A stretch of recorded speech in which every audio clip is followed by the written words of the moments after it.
খড়িবাড়িতে চা বাগান থেকে উদ্ধার হলো এক ব্যক্তির মৃতদেহ। মৃত ব্যক্তি খড়িবাড়ির পাহাড়ি ভিটার বাসিন্দা ছিলেন।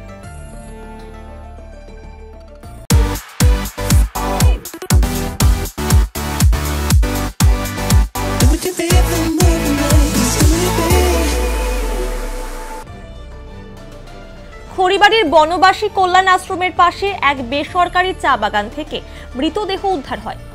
দীর্ঘ কয়েকদিন ধরে পারিবারিক সমস্যায় ছিলেন ব্যক্তি। গতকাল নিখোঁজ হয়ে যান। এরপর শনিবার বিকেলে চা বাগানের শ্রমিকরা ব্যক্তির মৃতদেহ দেখতে পান। খবর পেয়ে খড়িবাড়ি থানার পুলিশ পৌঁছে মৃতদেহ উদ্ধার করে। আগামীকাল মৃতদেহ ময়নাতদন্তের জন্য উত্তরবঙ্গ মেডিকেল কলেজ ও হাসপাতালে পাঠানো হবে। গোটা ঘটনায় শোকের ছায়া নেমে এসেছে এলাকায়। কালকের থেকে নিখোঁজ ছিল তো এই আমাদের ওর বাবা হচ্ছে গোবিন্দ ঘোষের ছেলে।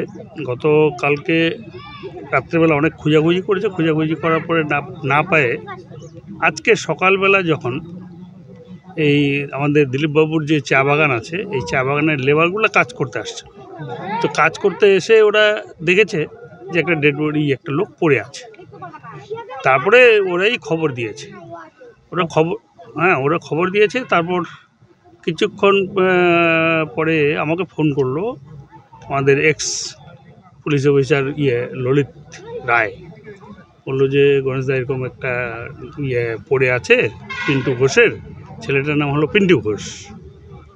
মোটামুটি তো 30 থেকে 35 বছর বয়স হবে, বিবাহিত, একটা মেয়েও আছে তার বাড়িতে, ওর বাবা ওর মা। আমার মনে হচ্ছে যে যাই হোক একটা কোনো একটা সংকট তো আছে, পারিবারিক হোক বা আর্থিক হোক, যে কোনো হোক একটা সংকট আছে। সেই সমস্যাগুলো ওর হয়তো মাথায় খেলছিল। তবে ছেলেটা কাজ করতো, বিভিন্ন ধরনের কাজ করতো, মানে মানে দুঃখের সঙ্গে লড়াই করে চলতো।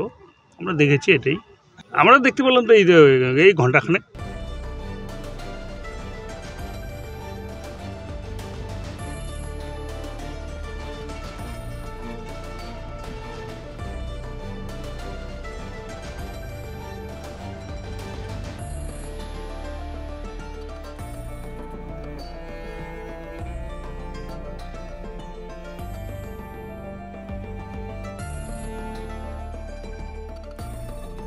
पचास 50,000 लोगों को अपनी मंजिल से है जोड़ा और नई उत्साह के साथ आए हैं फिर से थामने आपका हाथ।